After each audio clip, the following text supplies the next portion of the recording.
flesh was mutilated, but there was no putrefaction. No worms around the womb, just laws. An invisible infinite was dissolving in this double horizon, swallowing itself. It was the arid escape of the mouth open, calm, as if the last quiver of word had been released. Explanations were not serious. You could not extract what was revealed. It was as if there was an edge that it rested upon, but where you could only observe with a calm pulsation that only eyes rejected. The body, lost, untouched, devoid, sculpturally invalid. It wanted to cry, but its screams were abject, tearing its entrails while it remained motionless, as if disintegrating, disappearing, perverse. What remained was the inside-outside relationship. There was a colon, the empty vessel lying there, and the colon reaching from the rectum beyond the mouth to the edge of the mouth. And there was the colon tying the unnamed through the space, continuing the cycle. The word was showing its birth and punctuation. What was the corpse doing but eating? Colon, colon, colon. There was a transgression with time, indicating a discontinuity that had to continue. The body was a cloud, no, a thing. Time, indicating a discontinuity that had to continue. The image was manifest back to the eyes. I see it and it calls with its otherness, draws itself through the undefined space. But the distance is convoluted, unnameable, dimensionless. The image can only depict the debauched beauty that ties I and the body. We are tied from ass to mouth, but the bond, boundary, defilement does not derive completeness. Derision emanates from I to it. Understanding has begun to cannibalize itself. The corpse is attempting to eat its way beyond the distance. It is caressed by the darkness, which keeps unrevealed, uncharacteristic, unable. There remains a thing swallowing colon. I call it a corpse, the dead, a lost memento that never existed, filth. However, I am tied to it by the colon, a tube, it that reaches through two spaces, attaching mouth to anus. Laughing in the hubris of the situation, I can only watch from where I am. Unable, time is glaze in my appearance. It tempts me to rationalize where I am. There is nowhere and everywhere. I cannot speak. Watching, voyeuristic. It remains there, but what is there? This space, boundaryless, yet so confined, feasible, yet blind. But there is a corpse, and it feeds by digesting. Why is it a corpse, this ghoulish phantasm, so close? It can radiate its body heat, and still beyond two horizons, almost a speck. There it is, there. Androgynous, deformed, the pure cloudy smoke, distinguishing its semblance. It is a corpse and it feeds. We are two forms separated by space, but what am I? Mutterings for breath? I can only smile as the waste in me defiles. How do I know what is being fed to me? The body runs away putrefied, unwilling, degraded. Derision sweats from its appearance. Nothing, nowhere to go. Something that is unnameable forces distaste into my clogged mouth. I can only see beyond me, and space on the other side ties my perception in tangles. Clarity lies in this comatose position of this corpse. Before it, it is darkness, and beyond it, it is more darkness. It shines voidless, like taste, but the taste is foreign. It can be described as the bile of silence, entangled with the laughing semantics of horror. Centrifugal gravity could be felt where I was. Where was I? It was still confusing. My mouth was attached to a colon. My eyes were crying in the void. Seeing I was not available to my eyes, there was rejection towards space. On this side, it was as if I was a floating head and there was gravity weighing it down. Rejection, rejected space made my body gravity. This situation was not hyperreal. It was beginning to formulate. Definition was still fighting the abject. Rationalization was confusing time. One thing was clear, and that was that I was beginning to metabolize space. Recapturing the situation was impossible. Chasing the infinite. This nutrition. A killing of I to the corpse. Why was it a corpse? Was it feeding me or I it? It was a corpse with eyes delineated death. It had no characteristics but a mouth that ate, swallowed, and a colon. I knew things would clear and muddle.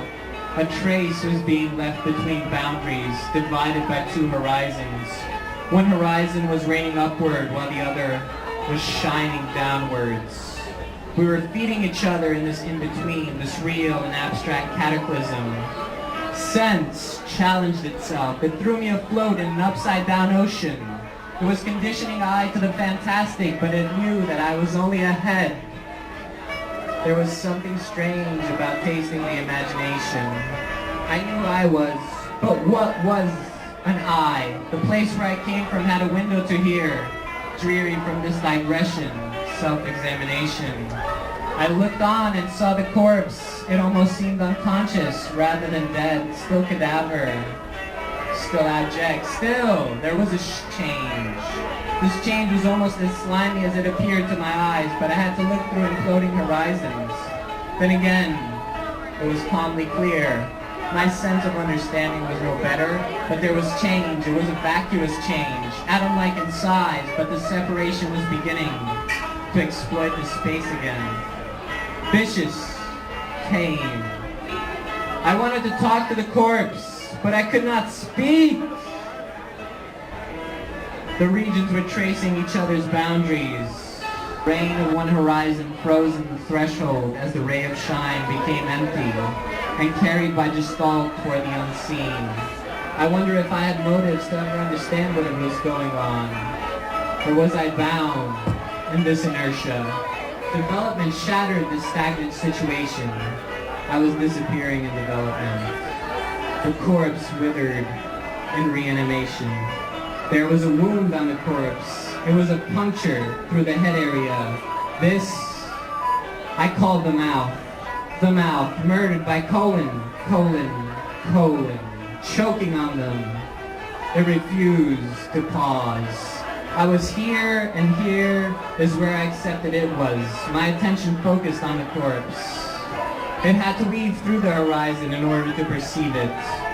My eyes were being its eyes, while its mouth was translating my eyes and feeding me the waste. Space was also in the process of articulation. I felt things were slow but poignant, as if the minute was visible in the far. I yearned for meaning, but that only made the process slower. I tried to fall asleep, but the feeding tickled me to stay and watch, so I couldn't forget. Forgetting was so easy in time. Time, blue, forgetfulness in space. There was a whispering to keep going and not be debilitated by time. There were happenings. I just refused their occurrences. Deluge, viscous, tired thoughts, sleepless night. The corpse appeared more like a body the more the eyes pierced it. The two horizons were converging towards one. The absurd just seemed realistic. I wondered if the edges of I and the corpse would ever converge. Unlikely. Intrinsically, I felt not, but then I had no body to confirm instinct. Lucid transparency reflected in my iris, but there was conflict. I kept disappearing what I was becoming. I felt consciousness in this head I was in. It was not hemorrhaging, not painful, only revealing there would be detachment with I and that thing. It felt as if I was being beheaded in the conversion of two horizons. Movement, flotation, some encompassing of this distance.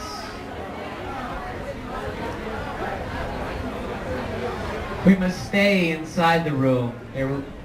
There we will weave and tangle. Origins are blasphemy. Together the horizons become one through two natures, two lines. It was a cut, the gash, repulsive. It surrounded the circumstances.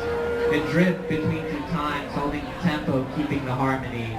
Dissonance outraged as the blood dried. The void, it is what we are trying to understand. It can only ferment with the corpse.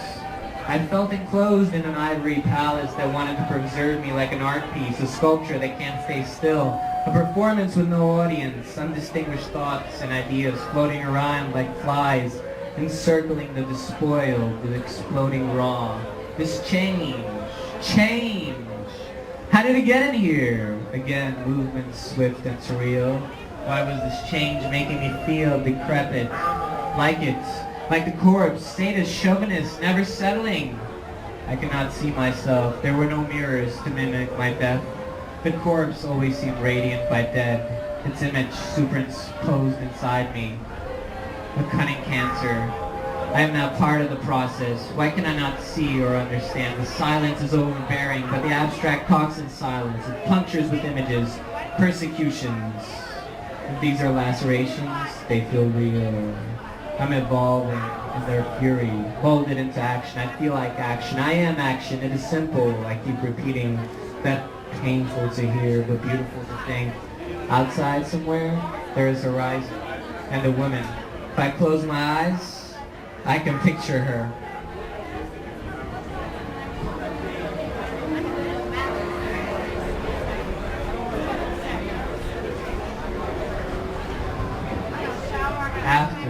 I felt like I was coming out of some epileptic fit. Anarchy inside my system, inside out, deploying open conclusions. Conclusions should always remain open. There was no ending to this. Continuation. Resistance was smirking in the corner, held by a niche, exhausted in subjectivity. It had defeated my attempt to fly off the page. It had refused me understanding that I was only empty. I knew there had been change. There would now be precaution around me and he. I tasted the hubris. It was delicious, as pure, as raw as I. Tasting something close to myself, moving in this continuity. Had to keep moving there. There, always towards I, he. The system had shown collapse, a zone with unwritten potential. No rules, can only open boundaries. Investigation breaking through the overheated raw. The corpse stronger. I wonder, what does that mean? It is dead, a dead strength, a contradiction. This is a sign of how things work, like two posited words leading to the oxymoron, sentences that negate themselves, cracking in the center. I am dead, she is alive. This chamber is starting to feel thin, almost transparent, as if I was breathing, was recycling the suffocation. Instructed through rebellion, I had come to know it was misleading, no, but pertinent to a way out or in. I analyzed identity, watching him closely, a specimen in the distance of the room, quivering in his psychology, pissed when I should be the endless sin. I had torn him out of that power, that confidence. Capabilities were in rejuvenation. Realizing the false in the all-powerful, I had become powerful.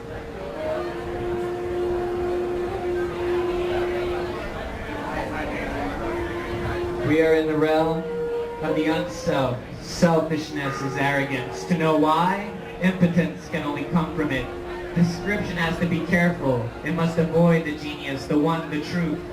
Spit on genius, scribble over it, cover it with graphite, erase it, melt its aesthetics.